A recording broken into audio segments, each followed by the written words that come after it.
Chez Services financiers Raymond Sanson, nous offrons un service d'assurance collective de personnes et gestion de patrimoine. Avec déjà plus de 4000 clients satisfaits, fiez-vous à notre équipe de professionnels.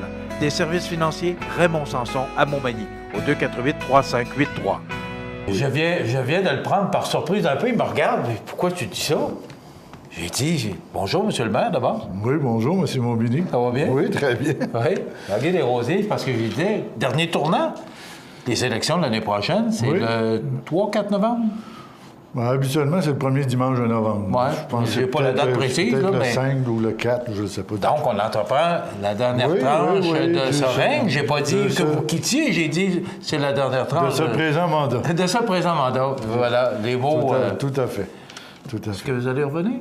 On décidera ça l'été prochain. Même sur la torture, vous ne me répondrez non, pas? Non, je ne vous répondrai pas. Non, pas du tout.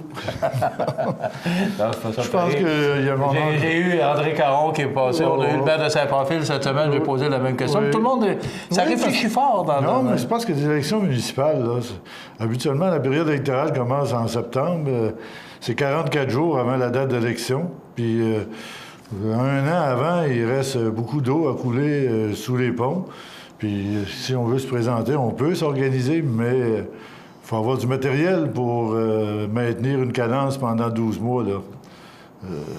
C'est juste une petite question d'organisation. Parce que même 44 jours, les élections provinciales, c'est 33 jours. Municipal, 44 jours. Oui, mais on voit toujours un peu, ça se dessine durant l'année. Ah oui. On voit des signes avant-coureurs. Oui, qu'il y a des gens qui ont des intérêts, ils ont le droit d'en avoir. Monsieur le maire, je vous garde jusqu'à la fin parce qu'on a beaucoup de points à discuter avec vous. D'abord, écoutez, ça a été une nouvelle. Il y a eu plus de 15 000 personnes qui sont venues voir cette nouvelle sur l'histoire de Boucle d'amour et Tony d'amour. Ah oui. Il faut que je vous en parle. Vous ne pouvez pas venir ici sans que je vous en parle. Oui. Mais je ne réglerai pas le problème ici. Non. C'est pas ça que je vous demande. C'est peut-être plus de nous expliquer. Oui. Est-ce que des fois, la Ville... peut-être pour remettre les gens en contexte, là, c'est que M. Damour, qui a acheté la bâtisse qui fait le coin de la rue Saint-Louis et du boulevard Taché, a installé son salon de coiffure à cet endroit-là, a demandé d'installer là, parce qu'il y a quand même maintenant, à la place du centre sportif Le Bûcheron, plusieurs logements maintenant, un multilogement là, qui est installé là. Alors, il a demandé à la Ville de pouvoir installer un petit dépanneur. Ça a été refusé parce qu'il semblerait qu'il y a une partie du terrain qui est commercial, l'autre partie ne l'est pas. Est-ce que des fois, je vous pose la question bien candidement, est-ce que des fois, on n'est pas trop... c'est marqué comme ça, alors on suit... on peut pas des fois... Non, on peut pas des fois. Soit on fait une dérogation, soit on fait...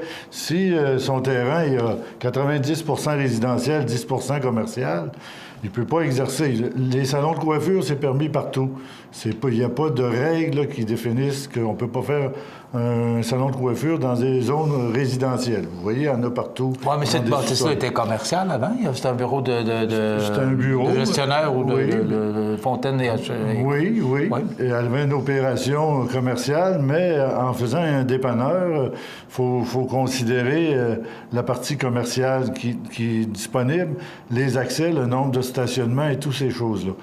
M. Damour, quand il a rencontré au début M. Barbeau, il n'y avait pas d'entente non, tacite. Mais ce qu'on entend, c'est M. Barbeau semblait, je dis, il n'est pas plus là pour... Moi, à l'interne, c'était...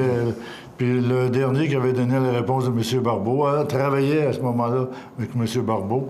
Et la réponse qui a été donnée, c'était en fonction des règles, du nombre de stationnements, des accès, à cause qu'il y a un accès sur le boulevard, une sortie sur l'autre rue. On ne peut pas accepter que des gens stationnent sur le boulevard Taché. Donc, il y a beaucoup de contraintes. Les raisons pour lesquelles c'était refusé, c'est parce qu'il y avait des contraintes réglementaires. Il n'y a pas d'orvenésie, là. C'est le dossier est clos? Bien, ça fait, je dirais, peut-être 10 mois que c'est clos, ce dossier-là. Il refait surface, oui, mais... toutes les raisons avaient été données pour lesquelles on ne pouvait pas accepter ce commerce-là dans la situation où il était, tout simplement. OK.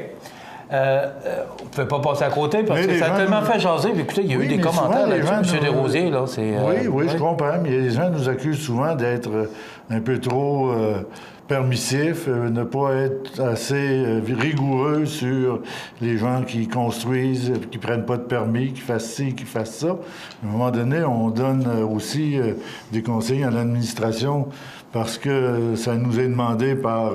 puis le conseil municipal donne des conseils à l'administration pour être beaucoup plus vigilant sur le terrain puis surveiller beaucoup plus ceux qui font des travaux de façon illicite sans demander de permis. Donc, quand on travaille avec un citoyen, on travaille avec les règles puis le règlement de zonage. Ça se développe, ce coin-là, là, avec le multilogement, entre autres, puis l'autre, le côté du pont de M. Fortin. Là. Oui. Ça n'aurait pas été accommodant de pouvoir... Je dis pas que ça n'aurait pas été accommodant, mais le site choisi n'était pas convenable pour occuper cette fonction-là.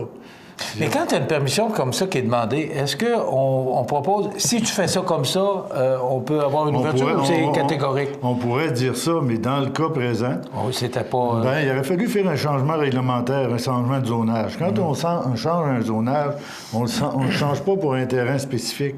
On change pour une zone.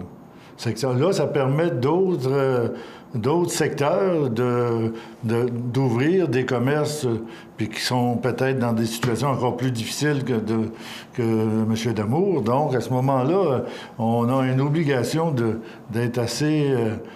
je dirais pas rigide, mais assez respecter la ligne de conduite, parce qu'automatiquement, il faut aller en modification réglementaire qui prend à peu près 3 mois, puis qui est payé par l'ensemble des citoyens pour une opération, puis qui peut permettre à d'autres voisins de faire la même chose parce qu'on vient de déréglementer une zone. OK. Il nous reste une dizaine de minutes en tout et partout là, pour l'entrevue, et je vois que vous avez apporté le discours du maire sur la situation financière de la Ville. Oui, mais il y a une chose que je devrais dire. On n'avait pas de... Les employés de la Ville n'avaient rien contre M. Damour, peu importe... J'ai comme lu dans travers la lettre qu'on avait peut-être... On l'aimait peut-être pas, mais absolument pas. Nous, on a des règles à suivre. On suit le protocole. 15 000 personnes sont venues voir ça. Il y a eu beaucoup de commentaires. Je ne pouvais pas passer à côté de la question. Oui, mais... rien de mieux que d'avoir des explications de honnêtement, si on avait pu, on l'aurait accordé. C'est parce que dans les conditions actuelles, on ne pouvait pas l'accorder. OK. Maintenant, on apprenait hier, parce que là, je vois le discours du maire sur la situation financière. On apprenait hier, en fin d'après-midi, le départ de Mme Dominique Gaudreault, qui était directrice générale de la Société de développement économique. On restructure. Monsieur Desrosiers, avant que vous nous parliez de la situation financière, est-ce que on parle de restructuration, on parle de je cherche le bon terme, là, mais pour... On a fait une restructuration organisationnelle. Voilà, c'est le mot que je cherchais. En conséquence d'une diminution budgétaire importante vers la Pourquoi? société. Est-ce que on est en fin d'année, là, parce que on sait que les budgets se terminent le 31 décembre. Est-ce que la Ville va terminer avec des surplus ou si on doit faire des coupures pour arriver... On sait que c'est une loi, vous n'avez pas le droit de faire de déficit. Non, mais de toute façon, c'est pas nécessairement pour 2016 parce que les arrangements qu'on prend avec la personne... puis on a traité de façon honorable Mme Gaudreault. Là, oui, puis c'est ce qu'on a entendu aussi. Oui, tout à fait honorable. Avec, on lui a donné des choses qui satisfaisaient son départ. Mais on vous dit, quand on fait le discours, on travaille sur le budget depuis le mois d'août. Dans le mois d'août, on a fait des compressions peut-être de 1,2 million, 1,3 million, peut-être 1,5 million à l'interne de la municipalité, dans tous les départements. Puis, en dernier lieu, on se retourne vers nos organisations externes parce que eux aussi, il faut regarder notre retour sur l'investissement. Y a-t-il des choses qu'on peut changer? Y a-t-il des choses qu'on peut améliorer? Et on doit le faire parce que régulièrement, même cette année encore, la péréquation gouvernementale nous est coupée à peu près de 50 000 $. Et nous, qu'est-ce qu'il faut en bout de ligne? C'est d'offrir aux citoyens un compte de taxes qui représente leur capacité de payer. Puis nous, on n'a pas l'intention de diminuer la qualité des services aux citoyens. Ils payent pour, on veut les assurer, mais on a des dépenses quand même inhérentes, comme les conventions collectives, comme les matériaux, comme... Ce qu'on appelle des frais fixes. Les frais fixes. L'électricité, on la paye comme tout le monde, là. Puis on a plusieurs bâtisses, il faut la payer. Puis à un moment donné, avec tous ces factures-là à payer, bien, on essaie de bâtir un budget équilibré. Puis même cette année, je vais vous dire que le budget, mais qu'on le dépose, on va faire une réserve encore au surplus accumulé pour avoir un budget équilibré. Parce qu'on n'est pas capable de l'équilibrer en coupant juste les dépenses. Est-ce que ça veut dire qu'on fait un déficit à chaque année et qu'on va fouiller dans le bas de l'aine? Non, je vais vous le dire quand je vais faire le retour sur le discours sur la situation financière. Okay. Je vais tout vous dire ça. On va faire une courte pause. Restez avec nous, justement. On va parler vraiment du discours du maire sur la situation financière tout de suite après la pause. Bon, on va parler du discours du maire sur la situation financière parce qu'à cette période-ci de l'année, mais là, on embarque dans toute l'histoire du budget. C'est le discours du maire, après ça, c'est la préparation des budgets, puis après ça, l'annonce des budgets. On doit faire le discours sur la situation financière 30 jours avant de déposer le budget, qui sera déposé le 12 décembre. Le discours sur la situation financière contient 3 parties. Retour sur 2015, les 2016, les orientations... les prévisions de 2016 et les orientations de 2017. Bon, moi, ce qu'on va faire, M. Desrosiers, je vais vous réinviter pour parler de 2017. Parlez-nous de 2016, ça va ressembler à quoi? 2016, normalement, c'est tout continue comme prévu. Nous, on avait réservé 225 000 au surplus pour pallier un déficit budgétaire.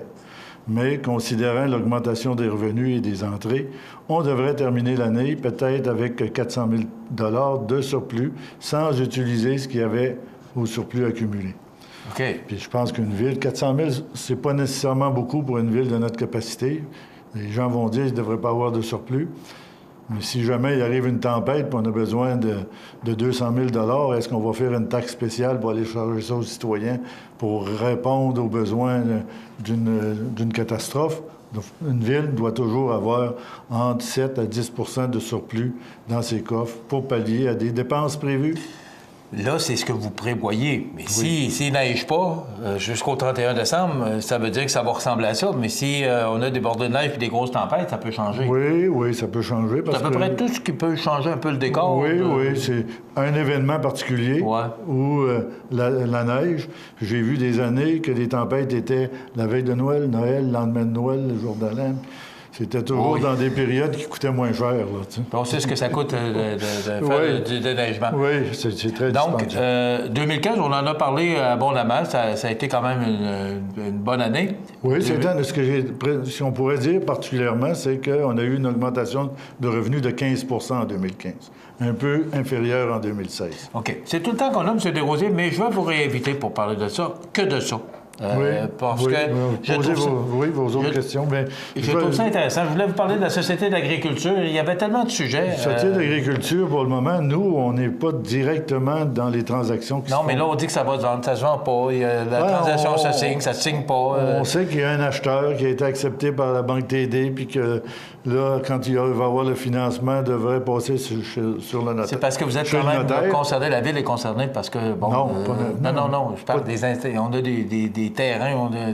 Tout, oui, mais dans la vente, on n'est pas concerné. M. Desrosiers, je vous réinvite. On doit s'arrêter là. C'est tout le temps qu'on a. Mais on va le réinviter pour parler justement du discours du maire sur la situation financière. Peut-être que sur la Société d'agriculture, si je suis là la semaine prochaine, je pourrais peut-être vous en parler plus. Oui. Et aussi, on va parler des femmes en politique. M. Desrosiers veut qu'il y ait des femmes aux prochaines élections.